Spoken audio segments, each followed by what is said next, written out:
Mi prometida me miró fijamente a los ojos y dijo, amarte se siente emocionalmente cómodo, pero a veces es socialmente embarazoso. Empaqué mis cosas con calma y me fui sin levantar la voz esa noche.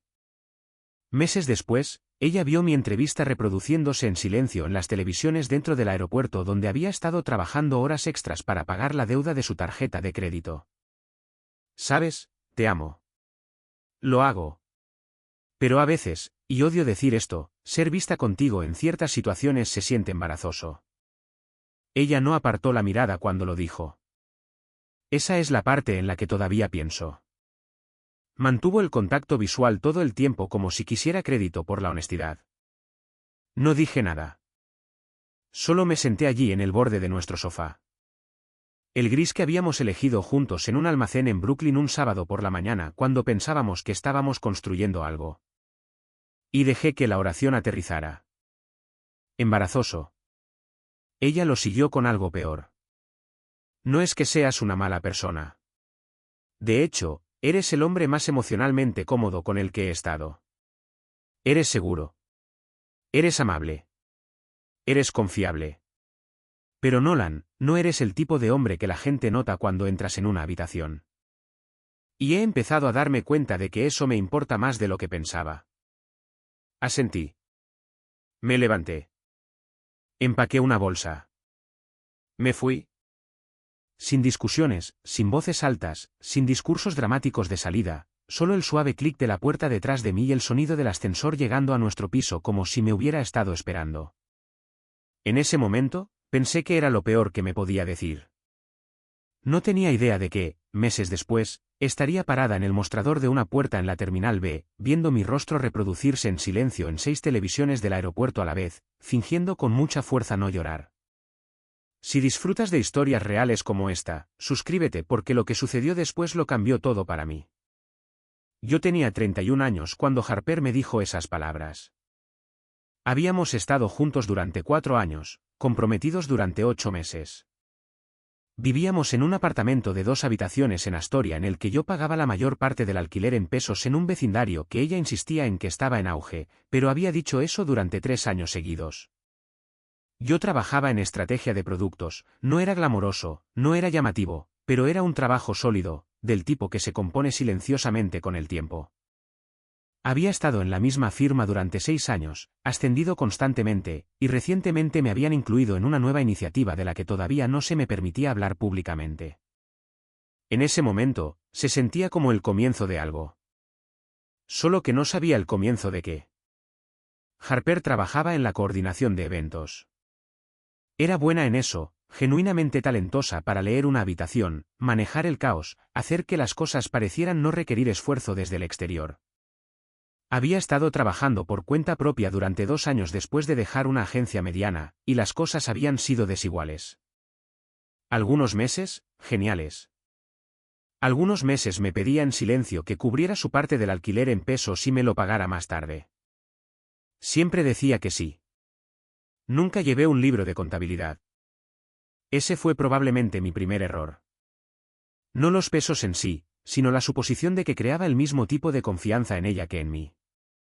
Pensé que la dificultad compartida significaba lealtad compartida. Me equivoqué en eso. Nos comprometimos en marzo en un viaje a Vermont que yo había planeado hasta el último detalle. Ella lloró. Dijo que sí. Publicó 14 fotos. No me di cuenta entonces, pero ese momento importa más de lo que me di cuenta. La primera señal fue tan pequeña que me habría reído si me la hubiera señalado en ese momento. Estábamos en una cena organizada por su colega, una mujer llamada Brit, que se había casado recientemente con un hombre de finanzas y estaba muy interesada en asegurarse de que todos lo supieran. El apartamento era de nueva construcción. El vino estaba ostentosamente etiquetado. La conversación era del tipo que parece sustancial desde la distancia, pero colapsa bajo cualquier presión real.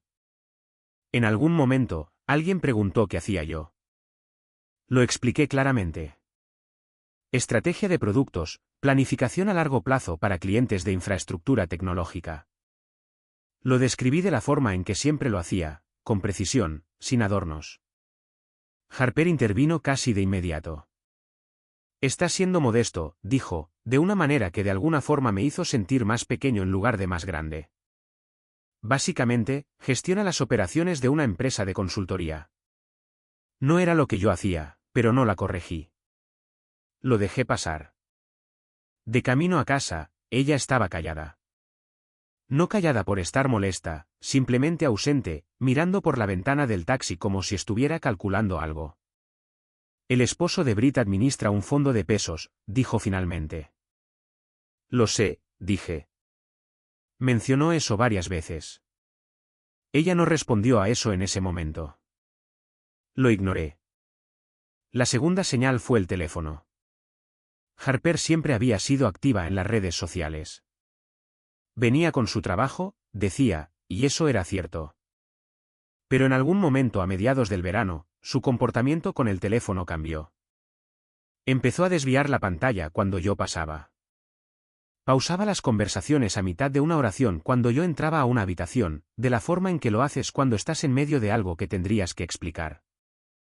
No fisgoneé. Ese no era yo, pero me di cuenta. También noté que había empezado a asistir a eventos sola. No a todos los eventos, solo a algunos, cosas en azoteas, lanzamientos de marcas, inauguraciones de galerías que terminaban en Instagram y parecía que todos allí habían nacido con muchos pesos y habían pasado el resto de sus vidas manteniendo la impresión. Es trabajo en red, decía ella. Y eso era bastante plausible. Pero dejó de invitarme como solía hacerlo. Antes, me enviaba la dirección a media tarde con 1 hora y un ven si quieres. Ahora lo mencionaba de pasada, tarde, cuando era demasiado tarde para ser algo más que una idea de último momento. Esa debería haber sido mi advertencia. La tercera señal fue un nombre. Declan. Lo mencionó 3 veces en 2 semanas. Cada vez en un contexto diferente. Una vez como alguien que conocía a todos en una escena determinada. Una vez como alguien que se había ofrecido a conectarla con un cliente. Una vez como alguien de quien tenía curiosidad por conocer su opinión sobre un lugar. 3 menciones, 3 puntos de entrada diferentes, todos casuales. Yo había trabajado en estrategia el tiempo suficiente para saber que cuando algo aparece en múltiples contextos no relacionados, en realidad no es ajeno. No dije nada. Lo archivé. Mirando hacia atrás, hubo una cosa que dijo que debería haberme advertido. Estábamos en la cocina un domingo. Yo estaba haciendo el desayuno. Ella estaba en su teléfono, a medias en la habitación, y sin levantar la vista, casi para sí misma, dijo, algunas personas simplemente construyen su vida en torno a lo que se ve bien. Y honestamente, estoy empezando a pensar que ese no es el peor enfoque. Le entregué el café. No le pregunté qué quería decir. Ojalá lo hubiera hecho. La cuarta señal fue el anillo. No es que se lo quitara. No lo hizo, pero dejó de usarlo para ciertas cosas. Me di cuenta porque soy detallista y porque la línea de bronceado en su dedo anular estaba un poco menos definida cuando llegaba a casa de eventos específicos. Eventos que involucraban a Declan, según entendí más tarde. Cuando se lo pregunté una vez con cuidado, sin acusaciones, dijo que el anillo era incómodo con ciertas joyas. Asentí. Lo dejé pasar. No entendería la verdad hasta meses después. Comenzó como un martes normal. Llegué a casa del trabajo. Ella ya estaba allí, lo cual era inusual.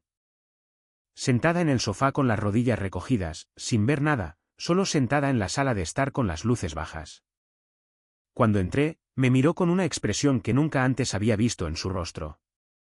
No era culpa exactamente, más bien como alguien que ya tomó una decisión y ahora está esperando la formalidad de comunicarla. Tenemos que hablar, dijo. No era una pregunta. Dejé mi bolso. Me senté frente a ella. Esperé. He estado pensando mucho, dijo.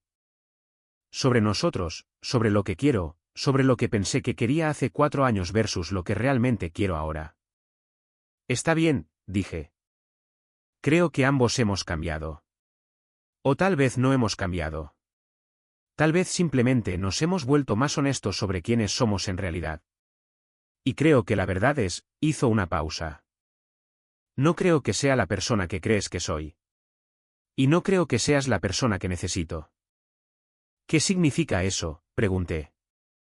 Y fue entonces cuando lo dijo. Palabra por palabra. La forma en que abro esta historia, que amarme se sentía emocionalmente cómodo.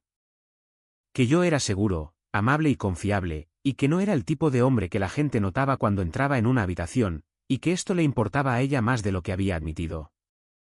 Me quedé con eso, en un largo silencio.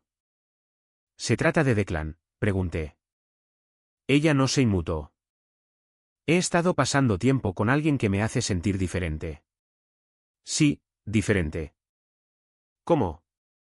Viva, dijo. Vista, como si el mundo estuviera prestando atención. Asentí lentamente. ¿Y crees que eso es lo que quieres?, pregunté. Estar con alguien porque el mundo le presta atención. Creo que quiero a alguien que tenga una ambición que se note, dijo. Alguien que entre en una habitación y la cambie. Eres maravilloso. No, de verdad. Pero eres música de fondo. Y necesito, buscó la palabra. Necesito el escenario principal. Otro silencio. Miré el anillo en su dedo. Todavía lo llevaba puesto. Necesito preguntarte algo, dije. Y necesito que respondas honestamente. ¿Está bien? ¿Lo decías en serio? ¿El compromiso, Vermont, el apartamento, los planes? ¿Lo decías en serio o era yo la opción más conveniente mientras esperabas a ver si aparecía algo mejor? Ella no respondió de inmediato. Esa fue la respuesta. Lo decía en serio en ese momento, dijo finalmente. Las cosas simplemente evolucionaron. Me puse de pie. Caminé hacia el dormitorio. Saqué la bolsa que guardaba en el estante superior del armario, la bolsa de lona estructurada de fin de semana que tenía desde la escuela de posgrado, y comencé a doblar las cosas en ella con el mismo enfoque que aporto a cualquier cosa que deba hacerse correctamente. Ella apareció en la puerta. ¿Te vas? Sí. No vas a decir nada. Pensé en eso. No hay nada productivo que pueda decir en este momento, le dije. Y no voy a decir nada improductivo. Así que eso es todo. Solo vas a estar tranquilo con esto. Cerré la cremallera de la bolsa. La miré. Me dijiste la cosa más honesta que probablemente me hayas dicho jamás, le dije. Creo que lo menos que puedo hacer es ser honesto también. Esto se acabó. Me voy y sinceramente espero que encuentres lo que estás buscando. Recogí la bolsa. Recogí la funda de mi computadora portátil. Tomé mis llaves del gancho junto a la puerta, solo mis llaves, no la llave del apartamento, que dejé en el mostrador al pasar. Ella todavía estaba de pie en la puerta del dormitorio. Cuando abrí la puerta principal, no dijo nada. No miré hacia atrás. El ascensor llegó al presionar por primera vez el botón de la forma en que casi nunca lo hacía. Lo que pasó 2 semanas después me sorprendió aún más. Me quedé con mi amigo Marcus durante 3 semanas. Marcus era el tipo de amigo que hacía una pregunta. ¿Estás bien? Recibió un asentimiento en respuesta y luego no volvió a preguntar, mientras se aseguraba de que nunca tuviera un motivo para sentirme solo. Me dio el segundo dormitorio, abasteció la cocina y continuó con su vida de una manera que me hizo espacio sin hacer un espectáculo de ello. Empecé a ir a trabajar más temprano. Eso es lo principal que recuerdo de esas primeras semanas. Estaba en la oficina a las 7, a veces antes cuando el edificio aún estaba tranquilo y el día aún no había acumulado su peso. Trabajaba en problemas que habían estado en un segundo plano. Leía informes de la industria. Enviaba correos electrónicos a personas con las que había querido comunicarme durante meses. El trabajo para el que me habían contratado, la iniciativa de la que no podía hablar públicamente, había comenzado a moverse en silencio, pero a moverse. Mientras tanto, las consecuencias sociales llegaron a tiempo. La primera persona en comunicarse fue Jess, una amiga en común más cercana a Harper originalmente, pero alguien a quien yo consideraba genuinamente compartida. Su mensaje fue cuidadosamente redactado. Dijo que había escuchado que las cosas habían terminado, que lo sentía y que estaba segura de que ambos lo estábamos manejando con madurez. Luego dijo algo que me hizo saber exactamente de dónde había sacado su información. Simplemente creo, ya sabes, que a veces dos personas quieren cosas diferentes, y no es culpa de nadie. Esa frase, no es culpa de nadie. Era el marco de Harper importado al por mayor. Respondí con algo breve y amable. Luego, las publicaciones de Yes comenzaron a presentar a Harper nuevamente. Los eventos, las cosas en la azotea, los lanzamientos de marcas. Harper se veía radiante en todos ellos. Ella siempre estaba posicionada en el brazo de Declan o lo suficientemente cerca como para que entendieras la historia sin que nadie tuviera que escribir la leyenda. Declan. Lo busqué una vez en esas primeras semanas. No obsesivamente. Una vez por curiosidad, de la misma manera que mirarías el clima antes de decidir qué ponerte. Su Instagram era una clase magistral de implicación. Las fotos decían, lujo, mesas privadas, servicio de botellas, Maldivas, aparentemente en octubre, un reloj que captaba la luz en cada imagen. Su biografía decía hospitalidad y experiencias, lo que podría significar varias cosas, la mayoría menos impresionantes de lo que sugerían las fotos. Parecía alguien que se había dado cuenta de que, si te vistes para el papel de manera suficientemente convincente, la gente escribirá el resto de la historia por ti. Pensé que ella se iba a dar cuenta de eso. También pensé que ya no era mi problema. Estaba completamente equivocado sobre lo rápido que sucedería, pero tenía razón sobre el destino. Alrededor de la semana 3, un chico llamado Peter del círculo de Harper, alguien a quien siempre había encontrado performativamente ruidoso en las cenas, publicó un meme. No sobre mí directamente, solo lo suficientemente cerca. Algo sobre hombres que no pueden mantener interesadas a sus mujeres. Los comentarios incluían suficiente lenguaje compartido en el interior para que yo entendiera que estaba dirigido a alguien específico. No respondí. No le tomé captura de pantalla. No se lo mencioné a nadie. Simplemente lo noté de la forma en que notas el clima y seguí adelante. Marcus lo vio y llamó para ver cómo estaba. ¿Quieres que le diga algo a él?, preguntó. No, dije. ¿Estás seguro? La opinión de Peter es un activo a plazo limitado, le dije. No importará en 6 meses. Marcus se quedó callado por un segundo. Estás genuinamente tranquilo por esto, ¿no? Estoy trabajando, dije. Eso es lo mismo para ti. Lo era. Pensé que la historia terminaba ahí. Una salida limpia y silenciosa. Un poco de daño social colateral. Seguir adelante. Reconstruir. No mirar atrás. Estaba completamente equivocado. El proyecto se hizo público en febrero. No puedo entrar en todos los detalles ni siquiera ahora, pero la versión corta es esta. La iniciativa en la que me habían incluido resultó ser una reestructuración estratégica de una de las relaciones con los clientes más grandes de nuestra firma. Una empresa de infraestructura regional que había estado perdiendo pesos a montones a través de marcos operativos obsoletos. Mi función era diseñar la arquitectura de transición. El compromiso fue exitoso, más que exitoso. El liderazgo del cliente lo expresó abiertamente, lo cual es raro en esa industria. Nuestra firma obtuvo cobertura. Me nombraron en ella. No en la primera plana de ninguna parte. No es el tipo de cosa que aparece en tu muro social a menos que estés en esa industria o adyacente a ella, pero era real.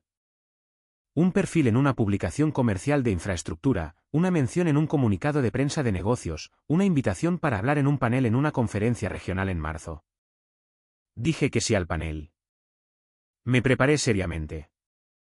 La mañana anterior a la conferencia, llegué temprano al lugar y caminé por la habitación, no por nervios.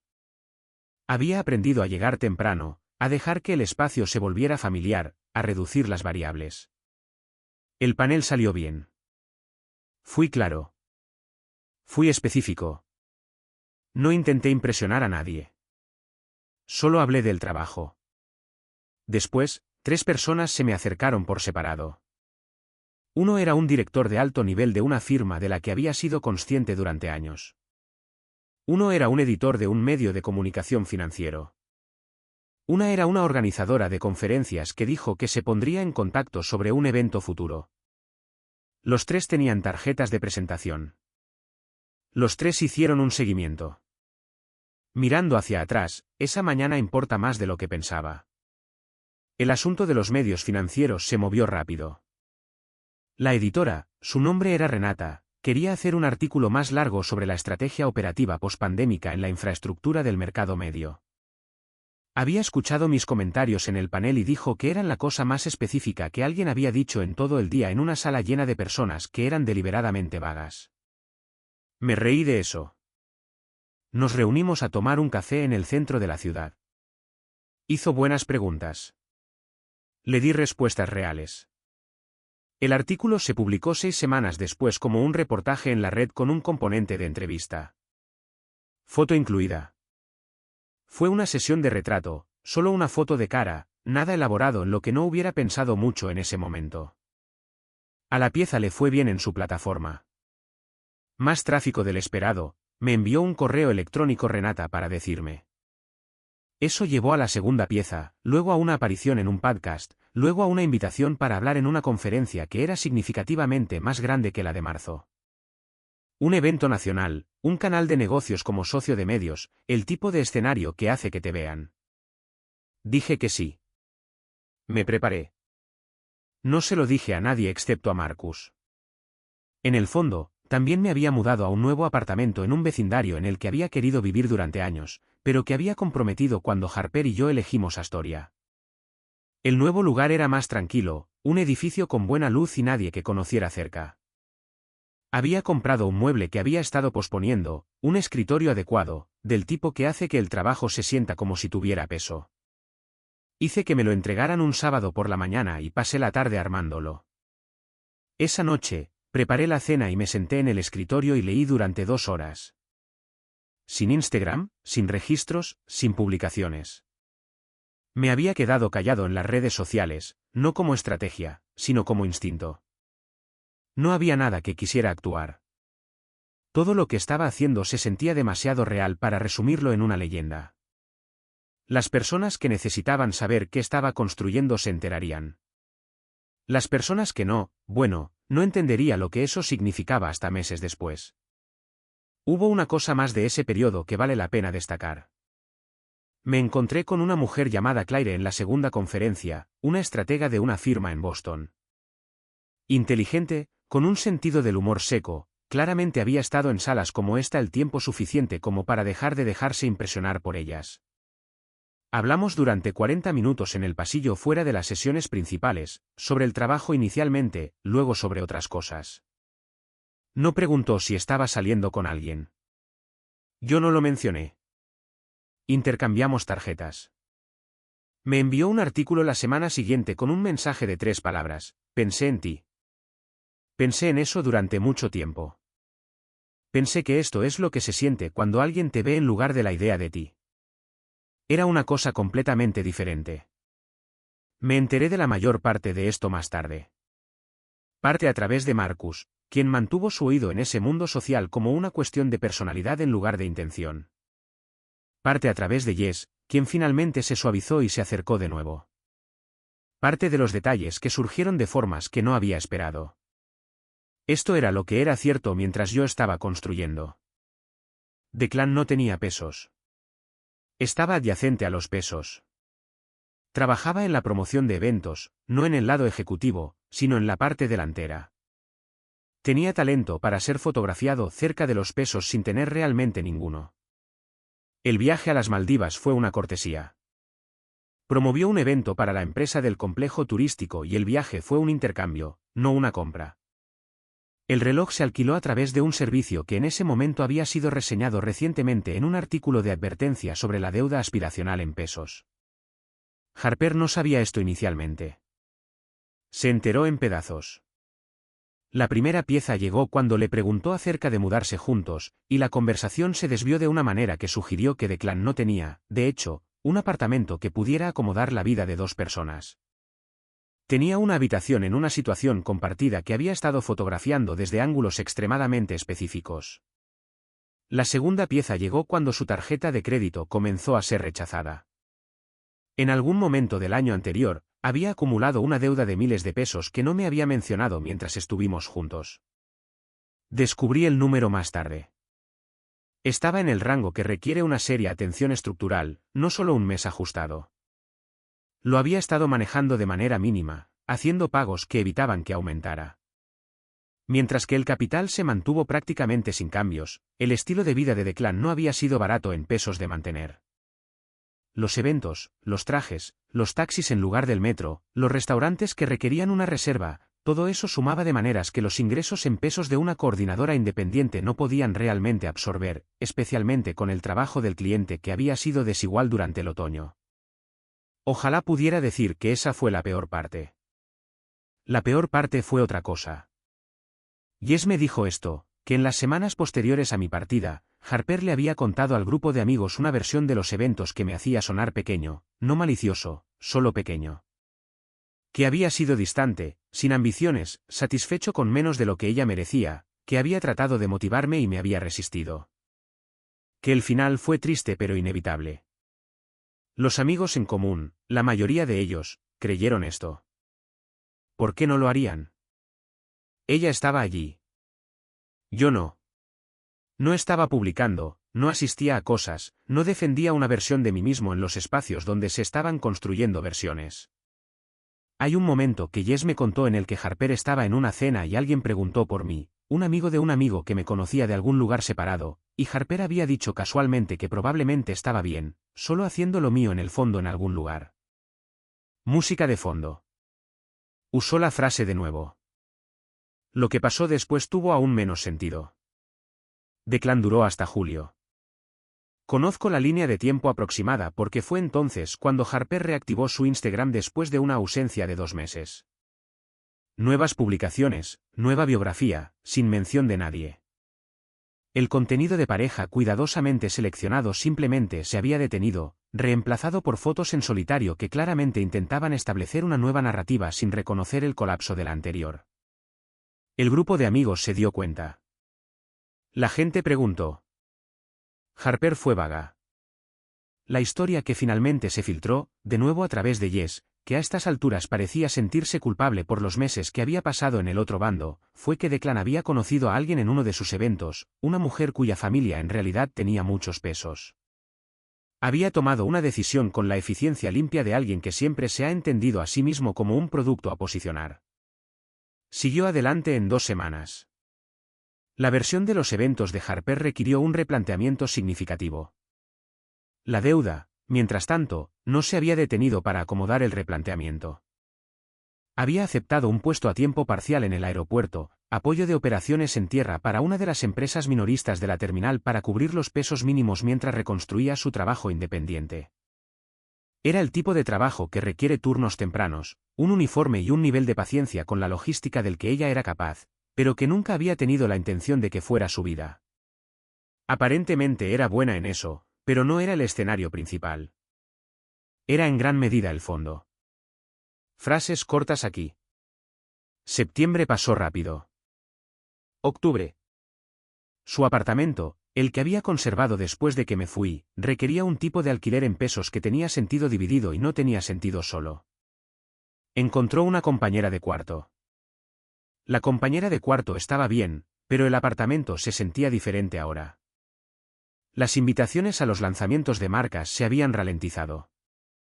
Ya no estaba en la lista de Declan, lo que significaba que no estaba en la lista que se había creado en torno a su proximidad.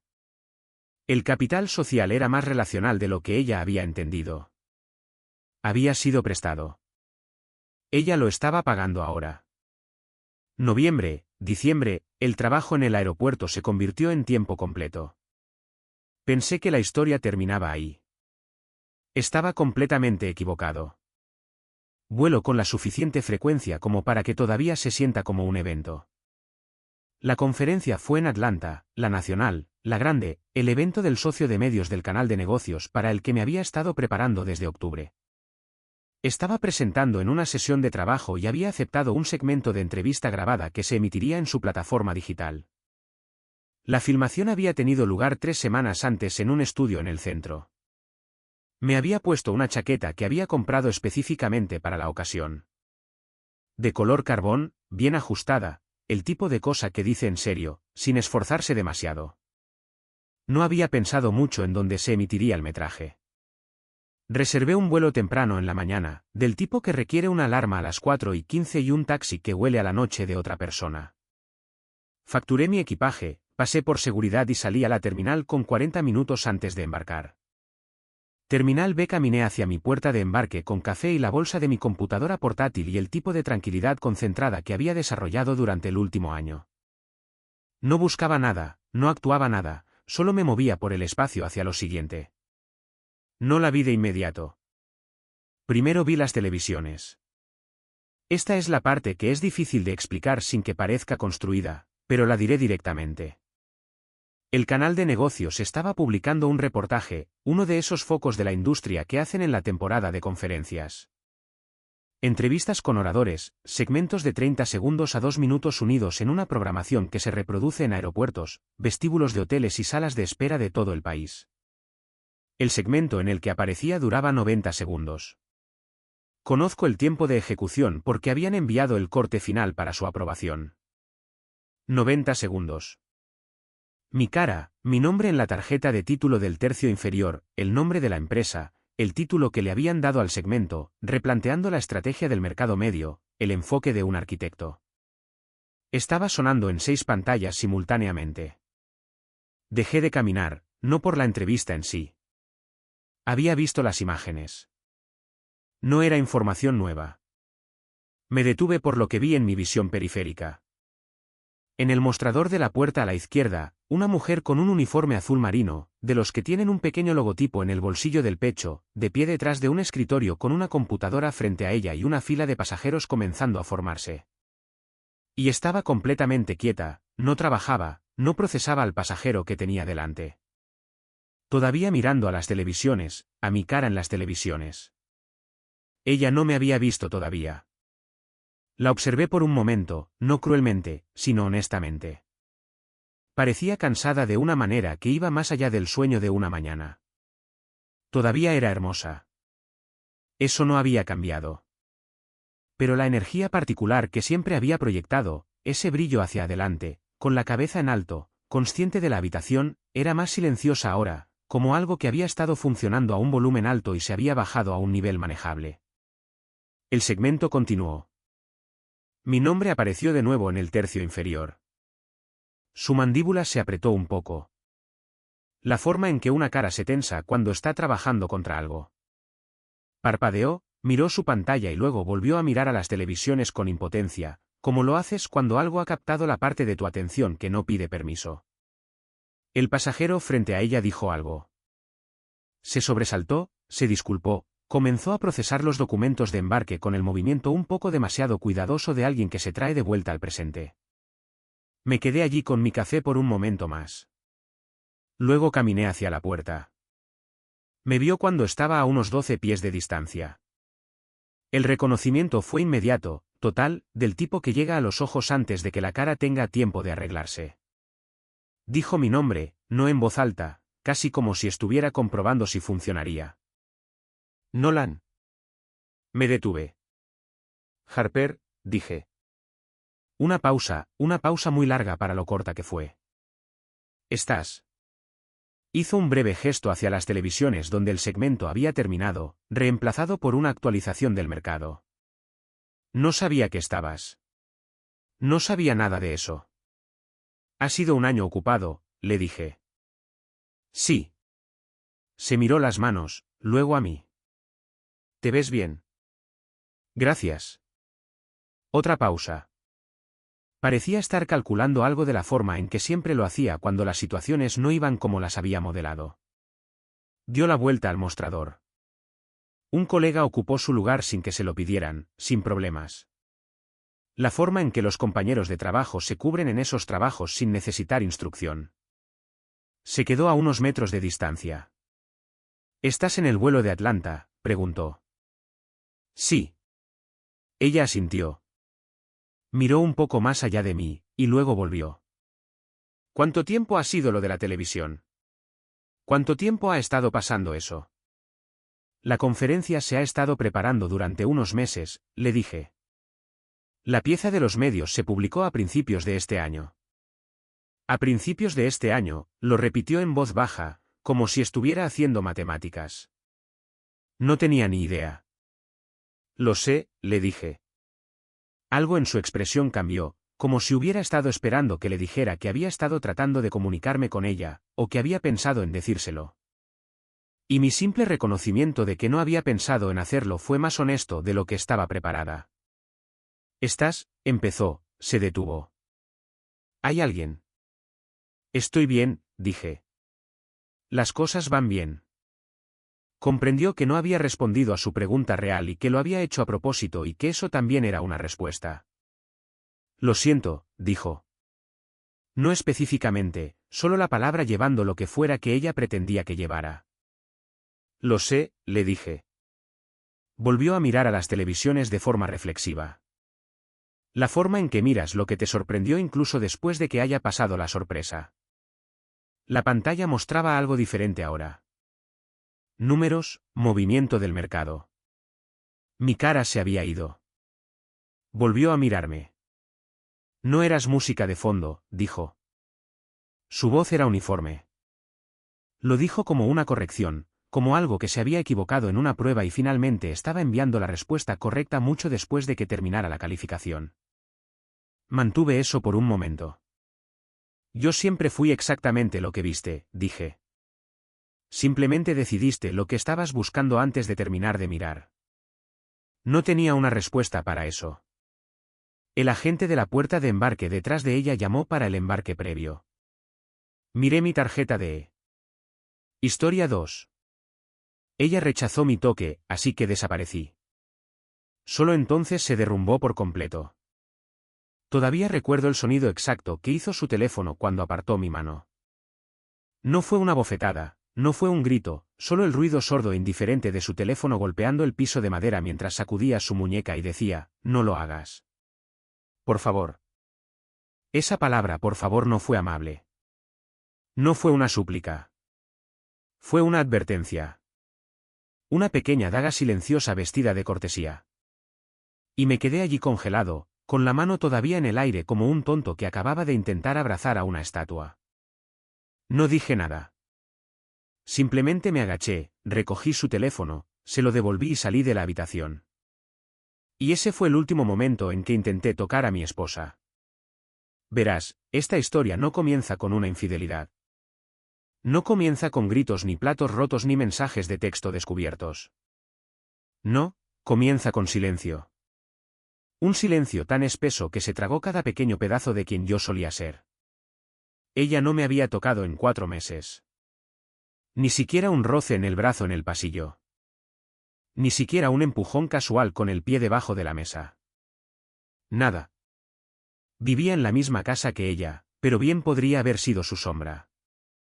Siempre presente, siempre indeseado, y aún así me quedé. ¿Por qué? Ojalá lo supiera. Tal vez pensé que volvería a mí. Tal vez pensé que cosas como esta eran solo una fase. Tal vez tenía miedo de admitir que la mujer que dormía en nuestra cama me había enterrado emocionalmente hace meses. Pero esa noche, ese momento de rechazo de la mano, eso reprogramó algo en mí. Entonces, comencé a observarla como a un extraño. Llegaba a casa del trabajo, ponía sus llaves en el mismo tazón pequeño junto a la puerta, agarraba su teléfono y desaparecía en la habitación de invitados. A veces la cerraba con llave. A veces la escuchaba reír. No de mí, nunca de mí. Siempre de alguien o algo más. Siempre detrás de una puerta cerrada. Dejó de dar las buenas noches. Dejó de preguntar si había comido. Empezó a salir de la cama cada vez más temprano, alegando que no podía dormir junto a alguien que se movía demasiado. Yo apenas me movía, pero estaba bien. Una noche, dejé una manta en el sofá para ella. Ni siquiera lo reconoció. A la mañana siguiente, la encontré hecha una bola en la esquina como basura. En otra ocasión, le cociné su comida favorita, pasta Alfredo con camarones y mucho ajo. Ella olfateó el aire, arrugó la nariz y dijo, solo voy a prepararme un batido. Comencé a dar paseos por la noche solo para respirar en un lugar que no se sintiera como si me estuviera asfixiando en cámara lenta. Comencé a sentarme en mi auto después del trabajo, con el motor apagado, en completo silencio, tratando de retrasar el momento en que tendría que entrar a una casa que ya no sentía como mía. Y finalmente, el viernes pasado, lo hice. Me fui. Sin peleas, sin maletas, sin advertencias. Simplemente me levanté antes del amanecer, agarré mis llaves y salí por la puerta principal. Sin notas, sin discursos dramáticos, sin viajes de culpa. Y apagué mi teléfono. No desaparecí porque quisiera venganza. Desaparecí porque finalmente me di cuenta de que ya no existía en su mundo. Pero aparentemente ella necesitaba que yo existiera porque cuando finalmente volví a encender mi teléfono, fue entonces cuando comenzó el caos. No revisé mi teléfono durante casi 12 horas. No porque fuera fuerte, sino porque tenía miedo de lo que vería. Al principio conduje sin rumbo, luego me estacioné detrás de un supermercado cerrado y me quedé allí sentado mirando el volante. Como si eso pudiera explicar cómo me volví tan fácil de borrar. Cuando finalmente volví a encender el teléfono, vibró tan fuerte que casi se me escapa de la mano. No fue una llamada, no fueron dos. Fueron 17 llamadas perdidas, todas de ella. Y fue entonces cuando mi estómago se encogió porque me di cuenta de algo que dolía peor que el rechazo en sí. Ella solo entró en pánico una vez que me fui. Su primer mensaje de voz fue tranquilo, casi molesto. ¿Dónde estás? Esto no es gracioso. El segundo tenía tensión. Para el quinto, su voz se quebró. Para el número 10, estaba llorando, preguntando si estaba tratando de asustarla. Y el último no sonaba a mi esposa en absoluto. Sonaba como alguien que se acababa de dar cuenta de que el suelo bajo sus pies ya no era sólido. No contesté. No pude porque, por primera vez en meses, sentí que tenía oxígeno de nuevo, como si mi pecho no estuviera siendo aplastado por un rechazo silencioso. Me registré en un motel barato en las afueras de la ciudad usando solo mi primer nombre. La habitación olía a lejía y alfombra vieja, pero era pacífica. Sin puertas cerradas con llave, sin sobresaltos, sin fingir. Esa noche, dormí de un tirón. Sin sueños de ansiedad. Sin despertarme preguntándome qué versión de ella encontraría por la mañana. Solo oscuridad y silencio. Y cuando me desperté, mi teléfono estaba vibrando de nuevo. Mensajes de texto esta vez. Rápidos, desordenados, fuera de su carácter. Por favor, solo dime que estás a salvo. Estás siendo dramático. ¿Por qué me haces esto? Ven a casa. Necesitamos hablar. Ese último mensaje casi me hace reír. Ahora necesitábamos hablar. Para el mediodía, ella intensificó las cosas. Llamó a mi hermana, a mi jefe, incluso a mi vecino, a cualquiera que pudiera saber dónde estaba. Lo pintó como preocupación, pero la conocía lo suficientemente bien como para escuchar el pánico subyacente porque, sin mi cerca, algo más quedaba expuesto. Algo que había estado ocultando detrás de mi presencia. Alrededor de las 4 de la tarde, recibí un mensaje que no venía de su número. Era de alguien guardado en su teléfono como trabajo de reconocí el nombre al instante. Ella lo había mencionado antes. Casualmente. Demasiado casualmente. Siempre con un pequeño giro de ojos como si él la molestara. Es gracioso como esos son a los que se supone que debes ignorar. El mensaje era corto, casi arrogante. Probablemente deberías hablar con tu esposa. Ese fue el momento en que todo encajó en su lugar. La distancia, la puerta cerrada, las risas que no eran para mí. Ella no se había alejado porque estuviera cansada, estresada o abrumada. Se había alejado porque ya se estaba inclinando hacia otra persona. Y mi desaparición no la había liberado. La había atrapado porque ahora no podía controlar la historia. Tampoco le respondí a él. Bloqueé el número, puse el teléfono boca abajo y salí a caminar. Por primera vez en mucho tiempo, mis pensamientos no estaban acelerados. Se estaban alineando lenta, tranquila y dolorosamente claros. Esa noche, ella apareció en el motel. No sé cómo me encontró, y honestamente, no me importó. La escuché antes de verla. Su voz en el estacionamiento, aguda y frenética, discutiendo con el recepcionista. Cuando finalmente vio mi auto, se congeló como si hubiera visto un fantasma. Se veía más pequeña de alguna manera, menos segura. Sus ojos estaban rojos, el maquillaje corrido, las manos temblando. Corrió hacia mí y se detuvo justo antes, como si no supiera si todavía se le permitía tocarme. ¿Por qué estás haciendo esto?, preguntó. No, lo siento. No, me equivoqué. Solo eso. Y por primera vez desde que comenzó esta pesadilla, no me sentí débil. No me sentí como una molestia. Me sentí harto. No le dije nada. Pasé junto a ella, abrí mi auto y me alejé mientras ella se quedaba allí gritando mi nombre. Fue entonces cuando supe que esto no se trataba solo de que yo me fuera. Se trataba de lo que ella estaba a punto de perder a continuación.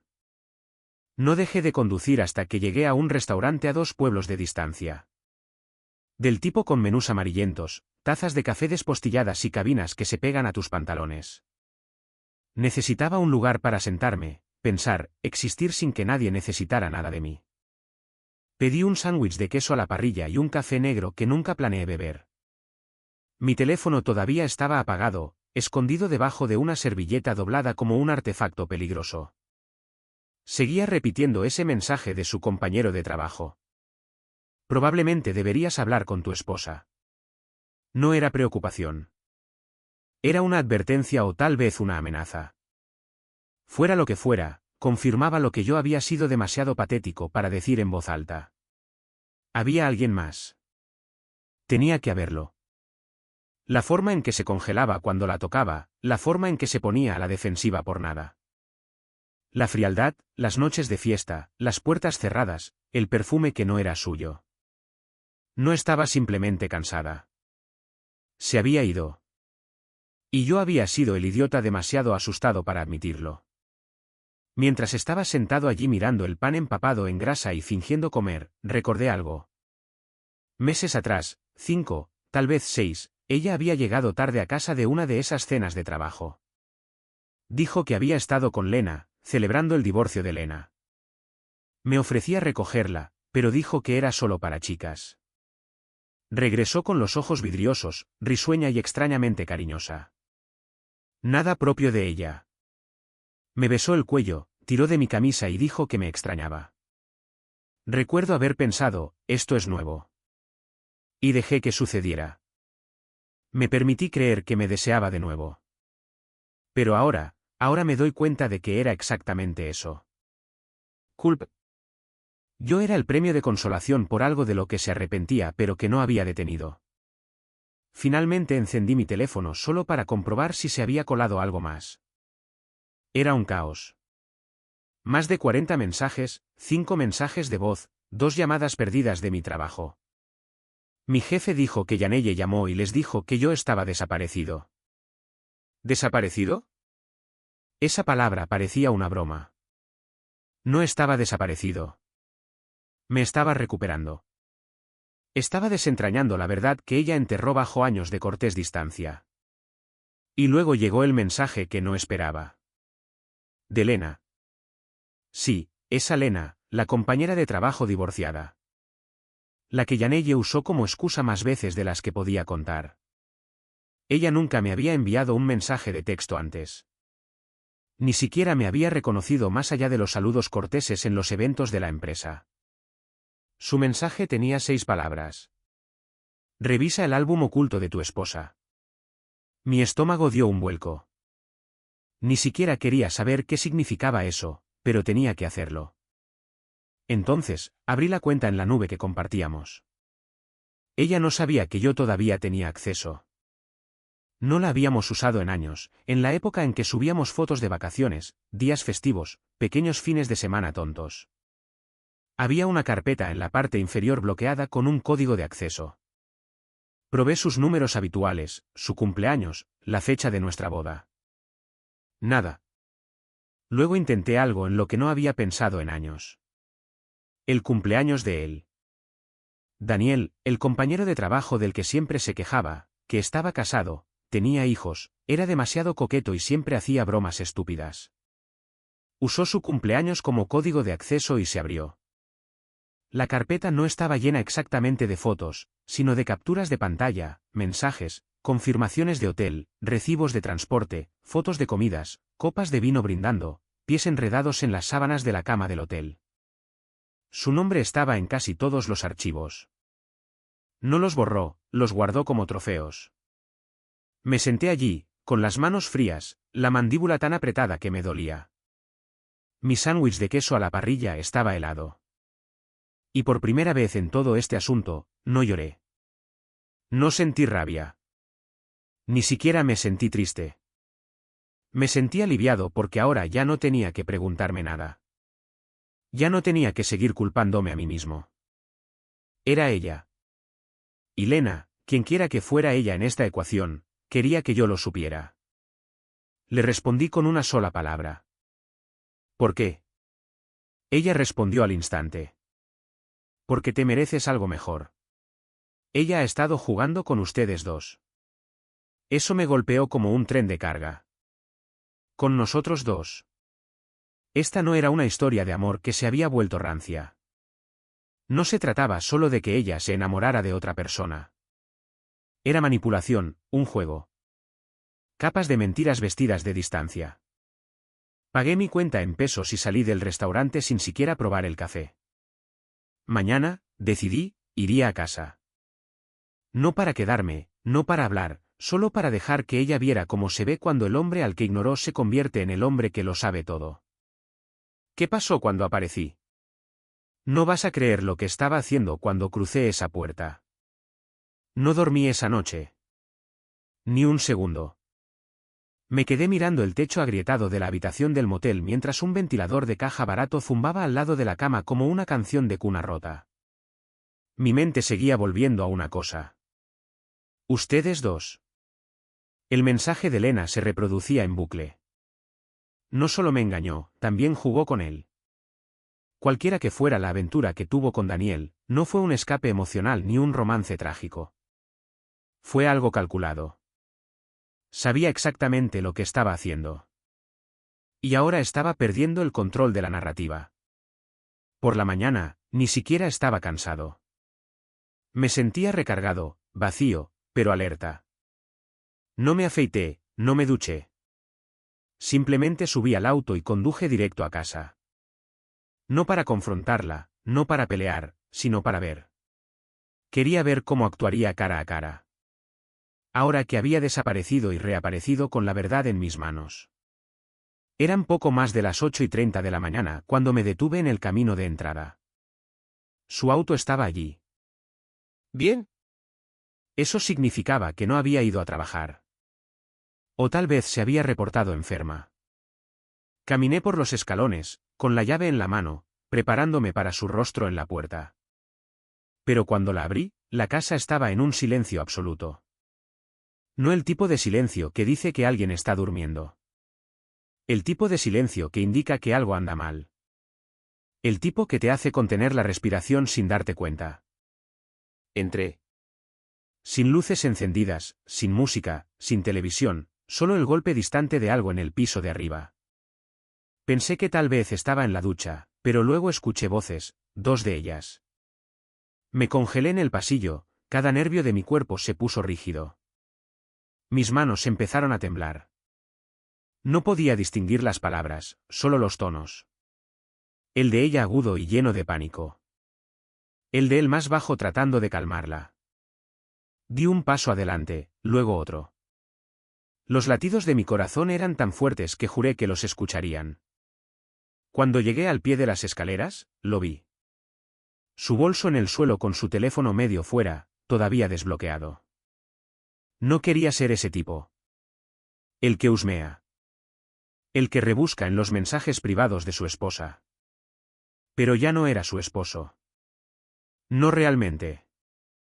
Era un hombre parado dentro de una historia en la que no pedí ser escrito. Levanté el teléfono y vi que la última aplicación abierta era una grabación de voz. Todavía en marcha, todavía en vivo. Y entonces lo entendí. Ella lo había estado grabando. Presioné pausa y antes de que pudiera procesar lo que eso significaba, escuché el crujido de la puerta del dormitorio de arriba. Pasos rápidos una vez. Metí el teléfono de nuevo en su bolso justo cuando ella apareció en la parte superior de las escaleras. Se detuvo cuando me vio. Su rostro se puso blanco. No avergonzada, no culpable, aterrorizada. Susurró mi nombre como si hubiera visto un fantasma. Detrás de ella, pude vislumbrar a Daniel. Con la camisa a medio abrochar, los ojos muy abiertos, la boca ligeramente abierta. Ninguno de los dos se movió. No hablé. Solo la miré el tiempo suficiente para que entendiera que lo sabía todo. Que no estaba confundido. Que no estaba roto. Que había llegado al final de esta historia. Y ella ni siquiera se había dado cuenta de que la página había pasado. Te fuiste, dijo finalmente, con la voz quebrada. Lo hice, dije. Y no me perseguiste porque me amaras. Me perseguiste porque tenías miedo de que yo hablara primero. Daniel dio un paso adelante, empezando a decir algo, probablemente alguna débil disculpa, algún patético intento de justificar lo injustificable. Levanté la mano. No, tú no tienes voz aquí. Él dio un paso atrás. Yanelle parecía que quería gritar, llorar o colapsar. No hizo nada de eso. Simplemente se quedó allí vacía, esperando que yo explotara, pero no lo hice. Me mantuve tranquilo todavía. Sólido. No estoy aquí para pelear, dije. Ni siquiera estoy aquí para hablar. Solo quería que vieras cómo se ve cuando la persona a la que descartaste deja de jugar en silencio. Me di vuelta, caminé hacia la cocina, abrí el cajón donde guardábamos los documentos y saqué la carpeta que había preparado hace meses, pero que nunca me atreví a tocar. Adentro, información bancaria, detalles de seguros, contratos de arrendamiento, todo ya duplicado y redirigido. Lo dejé caer sobre el mostrador. No volveré, dije sin darme la vuelta. Volvió a llamarme por mi nombre, pero esta vez se le quebró la voz. La escuché bajar las escaleras, pero yo ya estaba saliendo por la puerta principal. No la cerré de un portazo. Ni siquiera miré hacia atrás. Subí a mi auto, respiré hondo y entonces mi teléfono vibró. Lena, un mensaje. Ella acaba de intentar echarlo a los leones. Está perdiendo el control. Pensé que debía saberlo. Yanelle se estaba desmoronando más rápido de lo que esperaba, pero yo ni siquiera había empezado todavía. Lo primero que hice después de salir de la casa no fue dramático. No fui a un bar. No puse música a todo volumen en la carretera. Fui a la tintorería. Sí, sé cómo suena eso. Estúpidamente ordinario, pero es exactamente por eso que lo hice. Durante meses, dejé que ella convirtiera mis rutinas en un caos. Dejé de hacer pequeñas cosas por mí mismo porque estaba demasiado ocupado tratando de arreglar algo que ella ya había quemado. Esa mañana, recogí mis camisas, pagué en pesos en efectivo y me quedé en el estacionamiento durante un minuto entero mirando el recibo. Se sentía como una prueba de que todavía existía, de que todavía tenía el control. De vuelta en mi auto, abrí el mensaje de Lena de nuevo. No sabía por qué seguía ayudándome. Tal vez era culpa. Tal vez era venganza. Tal vez simplemente estaba cansada de ver a Yanelle mentir descaradamente. De cualquier manera, no iba a desperdiciar la oportunidad. Llamé a un amigo mío. Un chico callado, trabaja en finanzas. No había hablado con él en más de un año, no desde su feo divorcio. Contestó al segundo tono. Curtis, dijo, cauteloso. Hombre, ¿estás bien? Ni siquiera cerca, respondí. ¿Todavía tienes ese contacto del chico de limpieza digital? Ni siquiera dudó. ¿Quieres que te borren o que la expongan? Expuesta. Me dio el número. No me interesaba hacerlo público. Esto no se trataba de avergonzarla en línea o de algún momento viral barato. No, quería precisión, daño controlado. Quería que sintiera lo que era ser borrada lentamente de la vida de alguien mientras todos a su alrededor fingían no darse cuenta. Empecé poco a poco. A la mañana siguiente, cambié las cuentas de pago automático. Su gimnasio fue cancelado. Los servicios de transmisión desaparecieron. La tarjeta conjunta fue congelada. No dejé rastro. Solo agujeros silenciosos donde antes había apoyo. No estaba tratando de castigarla. Simplemente me estaba eliminando centímetro a centímetro hasta que su mundo se viera tan vacío como yo me había sentido durante el último año. Luego le envié a Daniel un paquete anónimo, una unidad de memoria, sin dirección de remitente. Adentro estaban todos los archivos de su álbum oculto, capturas de pantalla, mensajes, fechas, ubicaciones, cada pequeña mentira que ella le había contado, catalogada. No sé qué pasó cuando lo abrió. No me importa. Pero imagino que no salió bien. Especialmente porque Lena se aseguró de que su esposa se enterara el mismo día. Para el final de esa semana, los mensajes de Yanelle cambiaron de tono. No más ira. No más viajes de culpa. Solo silencio. Seguido de un texto desesperado. ¿Podemos simplemente hablar? No respondí. Ella no estaba tratando de arreglar nada. Solo estaba tratando de detener la hemorragia. Pero aún no había terminado. Porque había una pieza final que ella no sabía que yo tenía. Una que nunca esperaría que usara. La pieza final no era un mensaje o una foto. Era un sonido. Esa grabación de voz que encontré todavía en marcha en su teléfono. La copié, la transferí a una carpeta privada en el momento en que regresé al motel, mucho antes de que ella supiera que había tocado su bolso. Duraba casi una hora. Al principio, no fui capaz de escucharla. La idea de escucharla reír o coquetear con Daniel mientras yo estaba en algún lugar mirando una pared en silencio hacía que mi estómago se retorciera. Pero la curiosidad y el dolor son una combinación brutal. Finalmente, presioné reproducir. Los primeros minutos fueron apagados, como si el teléfono hubiera sido empujado contra una almohada. Luego llegó su voz. No dulce, ni siquiera seductora, solo afilada, fría, manipuladora. No solo estaba engañando. Lo estaba usando a él, usándome a mí. Se estaba desahogando, creando estrategias, mintiendo en voz alta con el mismo tono que usaba al pedir café. Ya ni siquiera lo amo, dijo. Solo estoy esperando el momento adecuado para separarme limpiamente. ¿Sin drama? Dijo eso como si yo fuera algún mueble para ser donado. Como si mi amor fuera un desastre que necesitaba limpiar antes de que llegaran las visitas. Pero esa ni siquiera fue la peor parte. La peor parte fue cuando Daniel comenzó a entrar en pánico. Aparentemente, se había enterado de que su esposa sospechaba algo. Y Yanelle, ella se rió. Le dijo que no se preocupara, que tenía un plan de respaldo. Si se pone feo, dijo. Simplemente diré que Curtis era emocionalmente inestable, que me amenazó. Nadie lo cuestionará. Siempre ha sido un poco pegajoso. Pausé la grabación. Mis manos temblaban. Eso no fue solo una traición. Eso fue un asesinato de carácter. Me estaba preparando como un chivo expiatorio de respaldo. Planeando torcer todo en su historia de víctima en el segundo en que las cosas salieran mal. Y lo tenía todo grabado.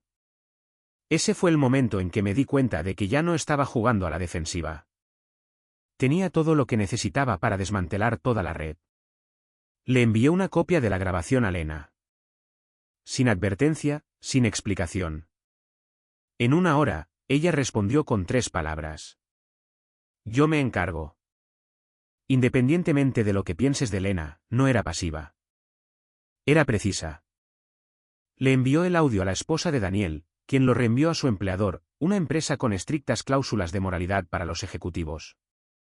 En 24 horas, la vida de Daniel se estaba desmoronando. Yo no lo hice. Ella lo hizo. Todo lo que hice fue alejarme primero. En cuanto a Yanelle, debe haberse dado cuenta de que su torre se estaba cayendo. Intentó llamarme 10 veces, luego envió un correo electrónico, una disculpa en toda regla, párrafos de ella. Admitió que se perdió, que no sabía cómo ser amada correctamente, que dejó que la presión la superara. Pero, ¿sabes lo que nunca dijo? Nunca dijo que lamentaba haber planeado destruirme si las cosas se volvían inconvenientes. No respondí. En cambio, reenvié esa misma grabación a su jefe de forma silenciosa y anónima. Ella trabajaba en relaciones públicas. Dejé que explicara ese tipo de relaciones públicas. ¿Crees que ese es el final? No, aún no. Ella apareció 2 semanas después. Sin advertencia, sin mensaje de texto, sin correo electrónico, solo el sonido de los nudillos contra mi puerta a las 9:41 de la noche mientras estaba a la mitad de una cena congelada y un mal programa de detectives. Realmente no lo estaba viendo. No me moví de inmediato. Solo me quedé mirando la puerta sabiendo exactamente quién era. No le había dicho a nadie dónde me estaba quedando, pero había cometido el error de usar mi antigua tarjeta de lealtad cuando reservé el motel de estadía prolongada. No habría requerido mucha investigación, y ahora ella estaba aquí, afuera del lugar al que había escapado, donde finalmente había comenzado a dormir toda la noche nuevamente. Los golpes llegaron de nuevo, más fuertes esta vez. Curtis, su voz llamó a través de la puerta. Por favor, solo por favor abre la puerta. No quería hacerlo. Cada parte de mí me decía que no lo hiciera. Pero la curiosidad es una enfermedad terrible cuando alguien que alguna vez juró amarte te ha manipulado psicológicamente. Así que la abrí. No se parecía en nada a la versión de ella que recordaba. No a la versión con la que me casé. Ni siquiera a la versión fría y distante que dejé atrás. Esta era alguien deshecha. Tenía el pelo recogido en un moño desordenado como si no se hubiera esforzado en absoluto. Sin maquillaje, ojos hinchados, ropa arrugada y el olor a demasiadas lágrimas y no suficientes duchas. No sé a dónde ir, dijo en voz baja. Me quedé en la puerta, en silencio. Siguió mirándome como si esperara que dijera algo, pero no lo hice. Simplemente me hice a un lado, no para dejarla entrar, sino para alejarme. Ella me siguió, sin ser invitada, y se sentó en el borde de la cama del motel como si fuera territorio familiar, como si perteneciera allí. Me enfermó ver con qué naturalidad se deslizaba de regreso a mi espacio después de haberlo destruido todo. Lo perdí todo, dijo después de una larga pausa. La esposa de Daniel solicitó el divorcio. Su empresa lo despidió. Mi jefe me suspendió pendiente de una investigación ética. No me inmuté. Solo la miré y dije, «¿Viniste aquí para decirme que eres una víctima?» No, susurró. Vine aquí para decirte que estaba equivocada en todo. Esperé. Ella continuó. Pensé que eras débil porque no contraatacaste. Porque todavía me deseabas incluso cuando te trataba como a un extraño. Pero ahora veo que eras el más fuerte. No gritaste. Simplemente te fuiste. Y de alguna manera eso me destruyó más de lo que cualquier otra cosa podría haberlo hecho. Quería reírme para preguntarle si recordaba haberle dicho a alguien que yo era pegajoso e inestable, pero no lo hice. Dejé que el silencio funcionara de la misma manera que ella alguna vez había usado el silencio en mi contra. Por favor, Curtis, dijo. Por favor, dame la oportunidad de arreglar esto. No hay nada que arreglar, dije finalmente. No rompiste un plato ni chocaste un auto. Me rompiste a mí. Me fuiste astillando hasta que no quedó nada más que una sombra. Empezó a llorar.